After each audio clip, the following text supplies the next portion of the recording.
नमस्कार दोस्तों, मैं रुपेश शर्मा। स्वागत है आपका मेरे चैनल भारतीय संस्कृति और हमारा इतिहास।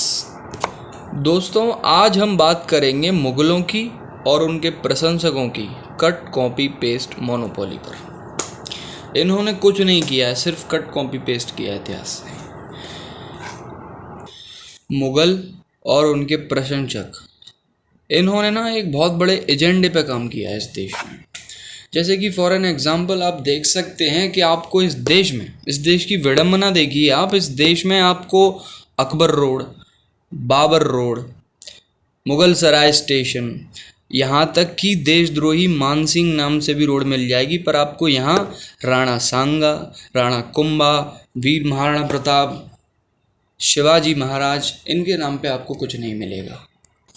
पर आज हम बात करेंगे इतिहास के एक बहुत बड़े झूठ पर, जिसे हम आज तक सच मानकर बैठे हैं।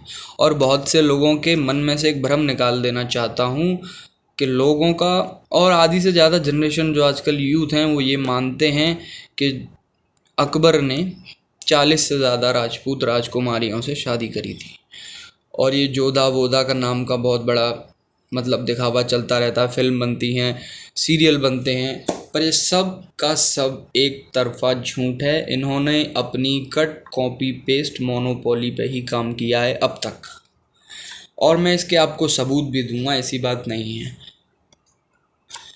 पहले तो आप एक बात को सोच लीजिए कि एक ऐसा व्यक्ति जिसके हरम में 4 से 5 हजार रानियां हैं, जिससे उसने शादी की है, वो एक स्त्री से कैसे प्यार कर सकता है। ये झूठी कथाएं चलती हैं कि अकबर ने जोधा के लिए ये किया वो किया। पहले तो मैं आपको ये बता दूं, चलिए, आपने अब तक फिल्में और सीरियल देख के ये तो देख लिया होगा कि जोधा कौन है। सीरियल के मुताबिक राजा भारमल की पुत्री आमेर, जो प्रेजेंट में जयपुर है। आमेर के महाराज भारमल की शादी होती है जोधपुर की राजकुमारी के साथ, जो अपने साथ दहेज में एक दासी की पुत्री को लाई थी, जो उन्हें बहुत प्रिय थी। उसका नाम हरफू था। जो ये मैं बात कर रहा हूँ सब इतिहास में प्रचलित है सबूतों के साथ। तो हरफू को वो अपनी बेटी मानती थी, बहुत प्रेम भी करती थी। तो जब पहली रात जो होती है शादी के बाद राजा भारमल के साथ बिताई थी, तो जोधपुर की राजकुमारी ने राजा भारमल से ये वचन लिया था कि हरफू मेरी धर्म बेटी है, मैं उसकी शादी किसी राजघराने में कराना चाहती हूँ। और महाराज ने तब ये जोश जोश में इसका वचन दे दिया था। पर आगे क्या हुआ कि किसी भी राजपूत परिवार ने उसको स्वीकार नहीं किया और उसकी उम्र गुजरने लगी। चूँकि अकबर की सबसे बड़ी नज़र राजपुताने पर रही थी और आमेर एक बहुत ही कमज़ोर राज्य था, तो अकबर ने आमेर पर अटैक किया था उस समय। तो भैया राजा साहब को सब पता था कि आमेर की सेना बहुत कमज़ोर है, हम हार जाएंगे। तो राजा साहब ने, राजा भारमल ने चालाकी से अकबर को संधि का प्रस्ताव भेजा।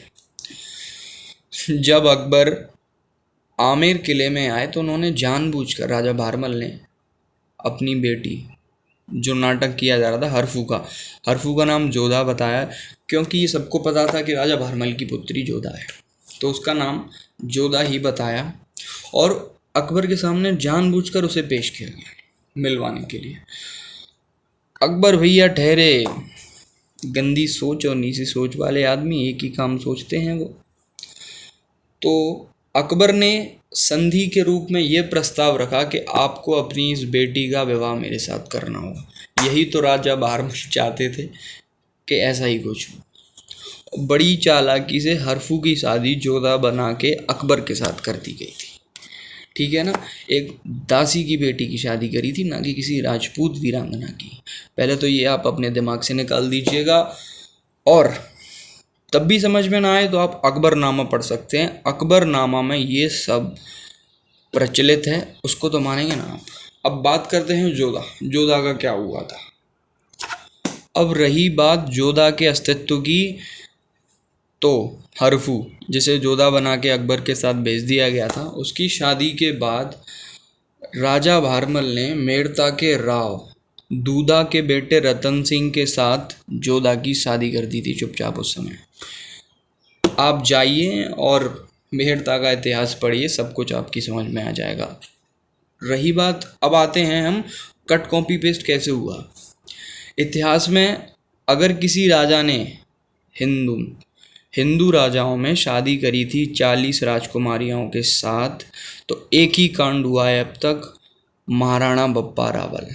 महाराणा बप्पा रावल जब मोहम्मद बिन कासिम को इराक तक खदेड़ के ले गए थे, तो गजनी के सुल्तान सलीम की बेटी और वहाँ के बड़े बड़े शहंशाहों की 40 बेटियों को उठा कर लाए थे।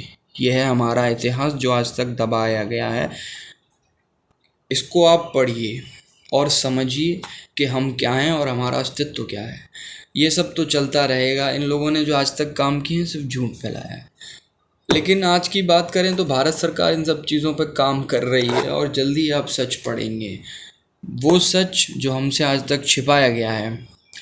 और अपने दिमाग से ये बात निकाल दीजिए कि मुग़लों ने पूरे हिंदुस्तान पर शासन किया था, ये आपकी मूर्खता रहेगी।